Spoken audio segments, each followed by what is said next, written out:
I'll do is I'll take out my previous example and we'll start from scratch. So I'm importing a set of accounts for this company. And you'll notice that this company has paid a dividend. So there's dividends paid.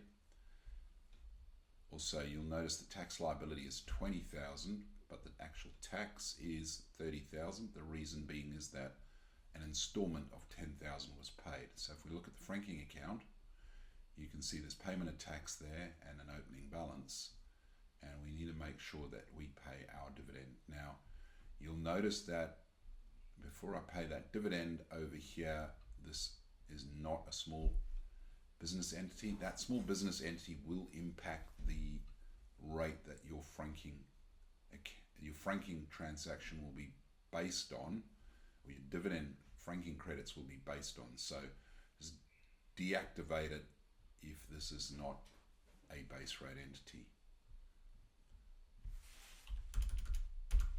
So we've got 10,000 and that's going to the John Doe Trust. So you'll notice it'll create the franking credit, not using the base rate entity, using the standard 30 cents in the dollar tax rate.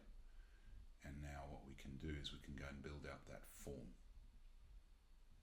So the dividend needs to have, it'll show up in this tax return, and I'll show you where. Now, noting that for this example, this company is picking up some legacy depreciation, which is coming out of the tax or out of the depreciation calculator. So I'm just going to remove the value for the example so that it just simply matches with what we have in terms of taxable income. We don't want these, these are not relevant to this example, so I'm just putting in some minus signs and the values so that they won't reflect.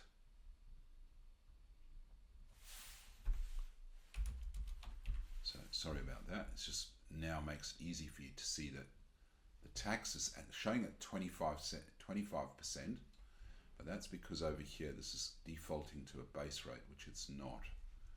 So now it's 30 cents in the dollar, and moreover, the dividend that we've paid has rolled through. So if we have a look in here, we see that the franking account has been updated, and the dividends, we don't have dividends. Why not? The dividend hasn't updated, probably because, what did I do wrong here? It's possible I got the date wrong. Yes, I made a mistake. So let's remove that, and I will pay that dividend again, but this time with the correct date. So you've got to get your date right, and then we should see the supplied. But I must double check that that dividend hasn't gone through twice. No, it's just there once, because there's the franking transaction. Now when we look in the tax return, we should see that we've got our dividend paid to the John Doe Trust. Okay, and we've got the balances on our franking account with the transactions show here, but only the balances go to the ATO. So you've got your tax calc, you've got the dividends paid, and moreover now we can go and work on the John Doe Trust. So in this case we need to import a set of accounts for the John Doe Trust, and we're going to be working with this set of accounts here because the dividends are coming in, and this is number 6.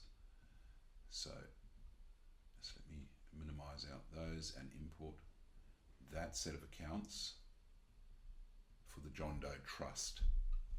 The John Doe Trust has received the dividends, it's got beneficiaries, and it has balances for the 2 beneficiaries. We'll deal with those in a minute. I'll explain those in a little more detail, but let's go and prepare the tax return now.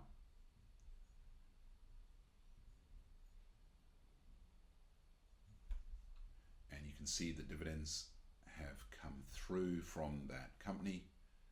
The dividends have been paid, and you'll notice the income reflects, and moreover you can see there's a difference, which is the reconciling difference, because the dividend grosses up in the tax return. So That's why the taxable income is that, because essentially the accounting profit gets removed, or the accounting income associated with the dividends gets removed, and the income from the dividends is the grossed up amount which goes to the beneficiaries.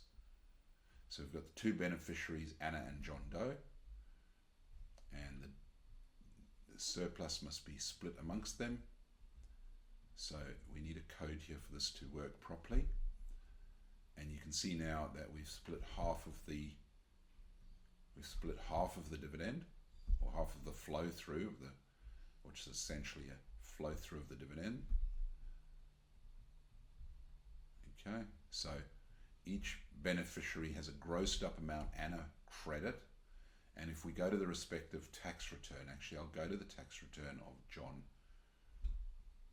we'll see how that then flows through. So you can see in his tax return, it's flowing through with the grossed up amount and the credit. So essentially his taxable income, in this case someone's put in a deduction, let's just remove that deduction, whatever that is. Okay, well I'll leave it, it's a low value pool. But needless to say, you can see the grossed up income with the franking credit, right? So the credit still comes through, and the beneficiary gets the benefit of that credit. So that all flows all the way through. Now, if we stay in here and we want to prepare a set of accounts quickly for the trust, let's do that so you can see what the set of accounts look like. And it's a non-trading entity.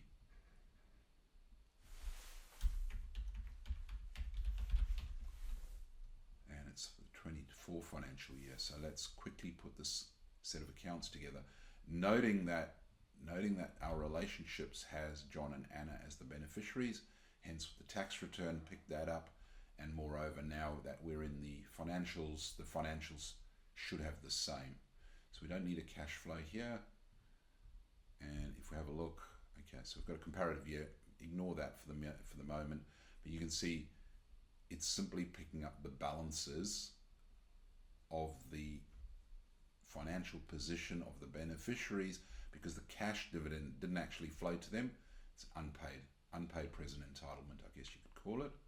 But at least here you can see there's no profit to accumulate, and the member balances are okay, so the member balances need to be, we need to actually say what the profit is, right? So let's put that profit in here.